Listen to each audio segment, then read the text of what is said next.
राधे राधे प्यारे साथियों, स्वागत है आपका प्रद्योत गुरुकुल में। मैं प्रद्योत और आप ये प्रद्योत गुरुकुल यूट्यूब चैनल देख रहे हैं। आज हम आपके लिए सामान्य हिंदी पर आधारित प्रश्नोत्तरी लेकर आए हैं। आपके लगातार कमेंट आ रहे हैं कि सर सामान्य हिंदी पर, काव्य शास्त्र पर और संस्कृत साहित्य पर भी क्लास दीजिए। तो सामान्य हिंदी पर आज हम प्रश्नोत्तरी लेकर आए हैं। आइए देखते हैं, अपने आप को परखिए।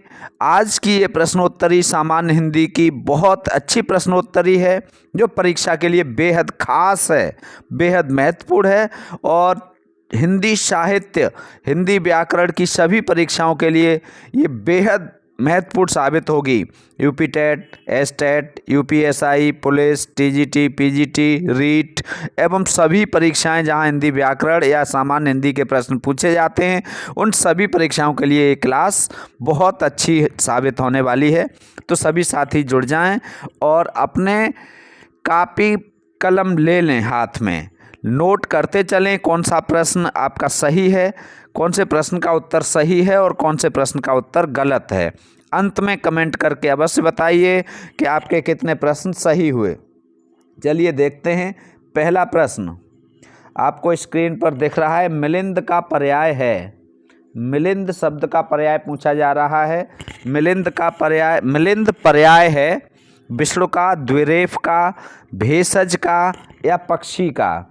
बताइए, मिलिंद काहे का पर्याय है? मिलिंद काहे का पर्याय है? तो पहले प्रश्न का बी विकल्प सही है, द्विरेफ का।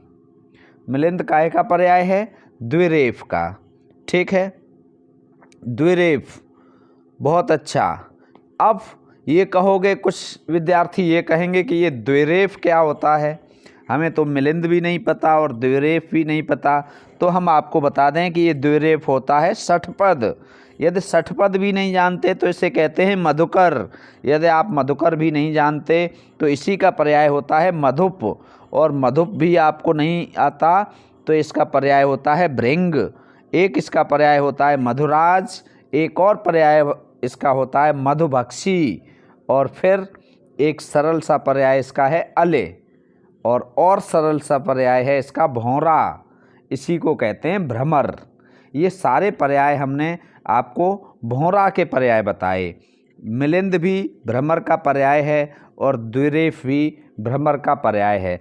ठीक है, तो भ्रमर के कौन कौन से पर्याय हो गए? भौरा, अले, मधुकर, षठपद, द्विरेफ, मिलिंद, मधुप, भृंग, मधुराज और मधुभक्षी। ठीक है, ये आपको एक्स्ट्रा जानकारी मिली, बहुत महत्वपूर्ण। चलिए अब देखते हैं दूसरा।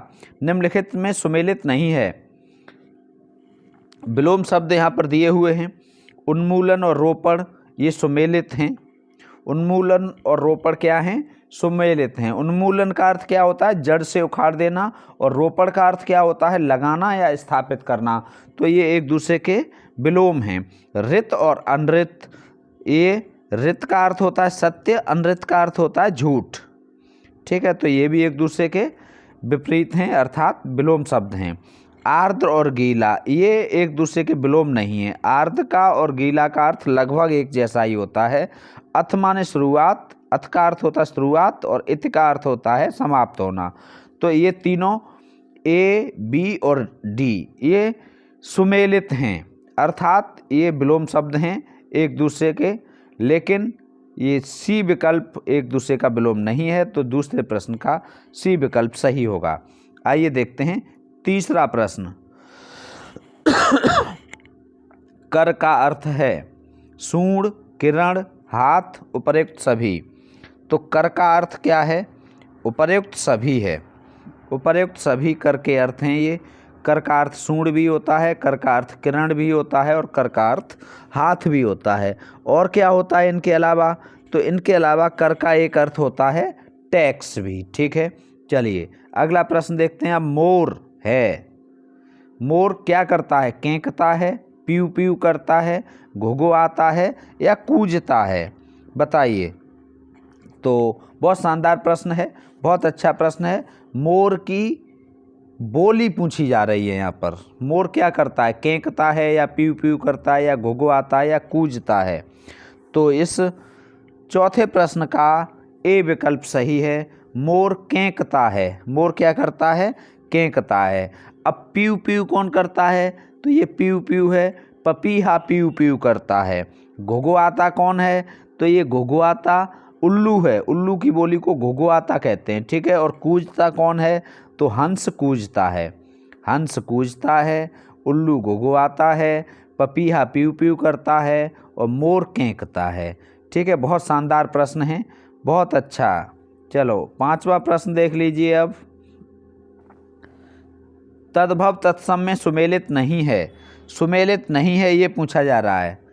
जौ और यव, जत्था, यूथ, लौंग, लबंग, सच और सांच। तो ये तत्सम तद्भव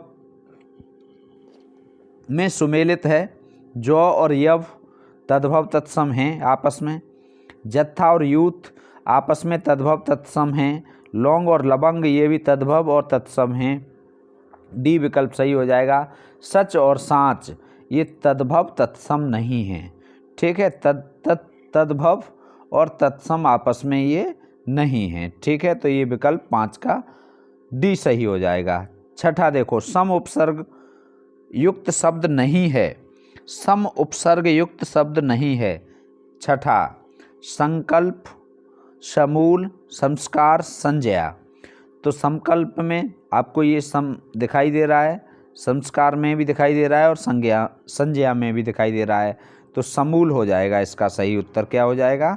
समूल। अब देखो 7वां प्रश्न बहुत शानदार प्रश्न है।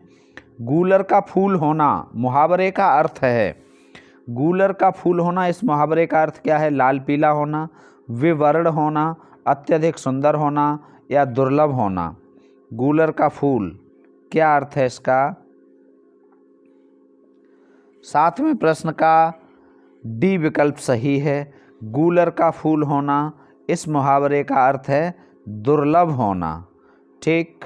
चलिए भैया अब देखते हैं अगला प्रश्न। 8वां प्रश्न, दूसरा लड़का कहाँ गया? वाक्य में दूसरा किस प्रकार का विशेषण है? विशेषण पूछा जा रहा है, किस प्रकार का है? दूसरा लड़का कहाँ गया, इस वाक्य में जो दूसरा शब्द है किस प्रकार का विशेषण है? समुदायवाचक, गणनावाचक, क्रमवाचक या आवृत्तिवाचक। तो 8वें प्रश्न का सी विकल्प सही है। दूसरा गणनावाचक है, ठीक है। सॉरी, 8 का सी सही है, या हमने टिक कर दिया है, सी इधर नहीं है, ये तो बी है, ये सी हम बोल रहे थे सी। क्रमवाचक, क्रम क्या होता है? पहला, दूसरा, तीसरा, चौथा, ये क्रम है, ठीक है। ये क्रमवाचक है, तो दूसरा क्रमवाचक है, ठीक। चलिए इसके अलावा अगला देखते हैं अब 9वां। व्याकरण सामान्य रूप से कितने भागों में विभक्त है? व्याकरण सामान्य रूप से कितने भागों में विभक्त है? तो 9वें प्रश्न का सी विकल्प सही है। 4 भागों में। कौन कौन से? पहला वर्ण विचार, दूसरा शब्द विचार, तीसरा पद विचार और चौथा वाक्य विचार। ये होते हैं 4 भाग व्याकरण के। अगला देखो 10वां प्रश्न, पूर्वी हिंदी की बोली नहीं है। मैथिली, अवधी, बघेली और छत्तीसगढ़ी। तो 10वें प्रश्न का ए विकल्प सही है। मैथिली, मगही, भोजपुरी ये तीनों बिहारी हिंदी की बोलियां हैं, पूर्वी की नहीं। अवधी, बघेली, छत्तीसगढ़ी ये तीनों पूर्वी हिंदी की बोलियां हैं।